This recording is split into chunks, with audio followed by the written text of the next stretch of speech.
Hi, I'm Caitlin E, and welcome to the Lit Review. Today we are going to do the September theme for the Book Covered Book Club. This is a book club that I created that's all about the book cover. So it's kind of in the similar vein of Buzzwordathon, where there's a monthly prompt, but you get to choose what books best fit that prompt for you. And there's a couple of different ways you can participate in this too. You can read a couple of books all month long. It's a month-long book club, really. And you can do as many or as few as you want that fit the theme. You could skip a month altogether.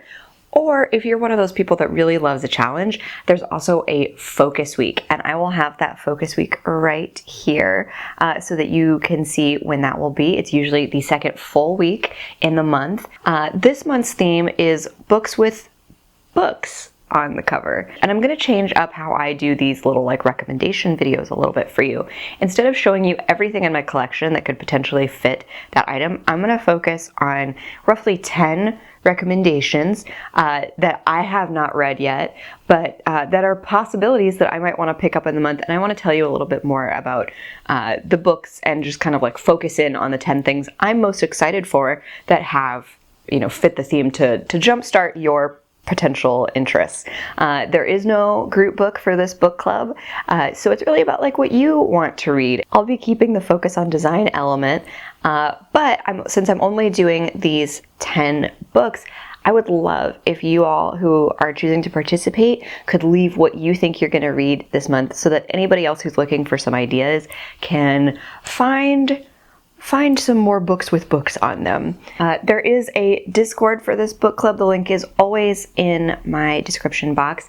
I've been kind of inactive over the last month or so on the Discord, and I kind of want to change that up, and hopefully you'll be seeing more from me in that Discord. It is a sweet little community. There's a lot of good recs back and forth and a lot of good chat, so feel free to join there. You can also use the hashtag BookCoveredBookClub wherever you want to share things on social media.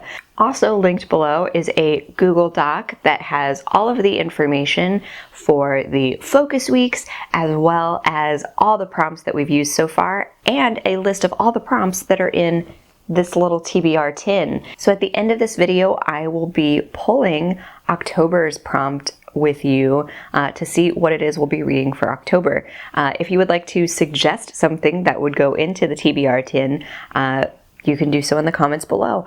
All I ask is that you check out that Google Doc to see if it's already mentioned, because we have a lot of cool stuff in this tin already. So without further ado, let's get into the books with books on the cover. There are a couple of books that I have read on this list, and there are a couple that I just would highly recommend or would think would be worth a reread that are always very tempting. And the first of those is Matilda by Roald Dahl. So I don't have a copy of it with me here, but I'll put the cover up right here so you can see that it does in fact have books on it. To me, Matilda was probably my first sense of a female superhero because it really is a book about this young woman who has a deep love of reading and really discovers a lot of her identity through reading, but also discovers that she has some really magical abilities and uses them to right a lot of perceived wrongs. So I just love this book. It's one of my favorite Dahl books, and would highly recommend this if you're looking for a quick and easy pickup for this month's book club. In the similar vein of potentially a quick and easy read, this is another one that I've read. It is Fake Blood by Whitney Gardner. This is a YA or middle grade level graphic novel that is so cute and funny. It is full of vampire references. Our main character, AJ, has a really big crush on this girl that he thinks is really obsessed with vampires. So there's a lot of hilarious references for those of us that grew up watching Buffy the Vampire Slayer or have read Anne Rice, or obviously the Twilight references are abundant. So it's just really funny and clever. So in order to woo this young lady, AJ decides to try to mimic that he's becoming a vampire, or is a vampire, to catch her eye. And catch her eye he does. It's very funny, very cute, very consumable. You could definitely knock this out in a day if you were looking to do that.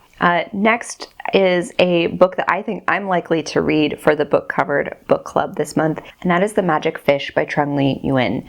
So I think this is a super stunning cover, and you know me, I'm all about a book cover over here. This is one that I haven't read, but the book cover drew me in, and then the premise really sold it to me.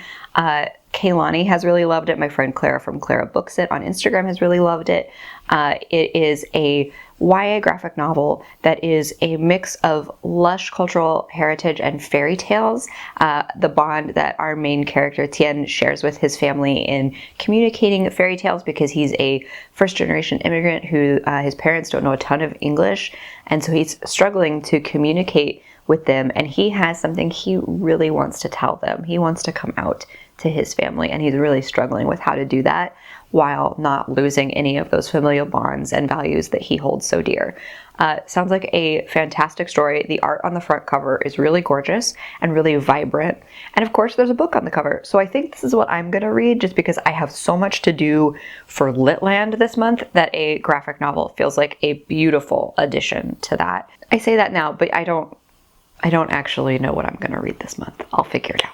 All right, the rest of these are all unread books from my collection that I would like to get to sooner rather than later.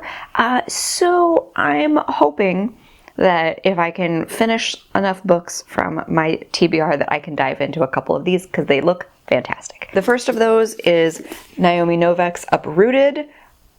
There is a book right here. I had to search for it. I was like, oh no, did I mess this up? No, there's a book. I feel like this book is often talked about on BookTube, Book Talk, all the little book communities, but it's based in fairy tales and kind of with a twist. So in this case, our young heroine lives in a community that like every 10 years, a young woman must be sacrificed to this dragon. This year, the dragon chooses her instead of her best friend like she was expecting, and so she has to go with him, and it's very mysterious what exactly that's going to entail. So that's all that the back cover is really telling me. I feel like I've heard more from other people who have read the book, but I don't want to draw conclusions when I haven't done so myself. Maybe I'll get to this. Maybe. I'm going to say that about all of them, so don't believe it. Next is a book that my friend Marissa recommended to me many years ago. I bought it on that recommendation and then have never read it because I'm terrible about things like this. But that is Jasper Ford's The Air Affair. And this is a Thursday Next book. This is the first in the series. So Thursday Next is a detective in a literary agency. So time travel in this world is pretty common, but so is jumping into different works of art and literature. So when Jane Eyre disappears, Thursday must track down the villain and enter the novel herself in order to prevent a literary homicide. So it's a really cool premise that I would not anticipate. And of course there are books on the cover because of this intense sci-fi fantasy premise. So if you like mysteries, if you like kind of kooky premises, this could be a really good fit for you this month. This next pick is another fantasy-inspired pick and a little off the beaten path. One I haven't read, but I'm very excited to get to, and that's The City of Dreaming Books by Walter Moyers. This is a translated work, which is always nice to have in the collection, but more importantly, it's this book that has mixed media content with like pictures and different formats throughout. But it's a fantasy in which our hero, Optimus Yarn Spinner, goes to the City of Dreaming Books to learn more about an unpublished manuscript that his grandfather has left to him. He falls madly in love with the city and all of its bookishness, and there's a lot of like adventure along the way from what I can tell. Of course, there are books all over the background of this cover, but it just seems like a really fun, lighthearted fantasy read. I believe this is part of like a larger world building on Moyers' part, but you could read this as a standalone. This is one that I don't really hear anybody talking about ever, so like I just don't know what people think of it. It's called The Romance Reader's Guide to Life by Sharon Pywell. It's like a combination of all the things I really enjoy in books, but I'm not sure if they're gonna like mesh well, or, you know, if they're gonna go well in the blender. So it's a post-World War II historical, but the main character is obsessed with romance novels, specifically one that I believe is called A Pirate's Life. So that's why there's a ship on the book in this cover. And her name is Nev, and she's a bookworm. She would rather read about her romances than experience them. But when her sister Lily disappears, she is going to try to figure out what happened to her using her knowledge of romance novels. And I don't know what that means, but on the back it also says, with the help of her favorite pirate romance novel, The Ghost of Her Childhood Dog, who is now a talking crossdresser and an unlikely love interest. It just sounds intensely chaotic in a way that could be fantastic. That's what this sounds like to me. So it's actually not that long either. It's like just over 300 pages. So this could probably go fairly quickly. I don't like that premise is what grabbed me when I initially picked this up. Maybe this could be a good fit if that kind of chaos speaks to you. Maybe track this down.